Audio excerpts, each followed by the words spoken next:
Ultime place forte du Reich, Berlin se devait d'être conquise à tout prix par Staline pour des raisons politiques autant que militaires.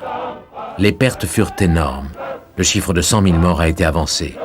On s'est battu mètre carré par mètre carré, pour chaque étage, chaque corridor.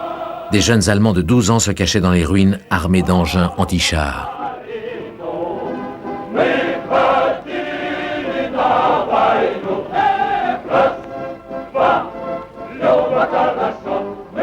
À la chancellerie, le 30 avril, Hitler et Eva Braun, qu'il avait épousée quelques heures auparavant, se sont suicidés. Dans toute l'Allemagne, 6 000 hommes et femmes vont mettre fin à leur jour à l'annonce de la défaite. La caméra couleur de Stevens témoigne. Elle s'attarde sur le spectacle de cette ville sans hommes, abandonnée aux femmes et aux vieillards.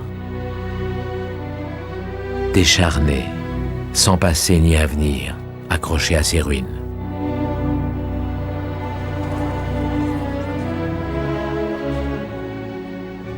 Durant 3 jours, les habitants ont reçu l'ordre de laisser les portes de leurs maisons ouvertes. Les soldats russes ont été autorisés à se servir et à emporter tout ce dont ils ont besoin. L'arrogante capitale est à la merci de milliers de soldats ivres de victoire qui fêtent à la vodka la fin du cauchemar. Les femmes sont les premières victimes de cette débauche de trophées exigée par les Russes. 100 000 viols ont été commis à Berlin. Une Berlinoise écrit à sa sœur « Ils m'ont violée. Quand j'ai réalisé cela pour la première fois, j'ai senti l'horreur me glacer le dos. Maintenant, je parviens à y songer plus calmement et même à l'écrire. Fermer les yeux, serrer les mâchoires et ne gémir en aucun cas. C'est tout ce que j'ai pu faire. Mes dents grinçaient, mes sous-vêtements ont été déchirés. Ma récompense, un paquet de cigarettes froissées. »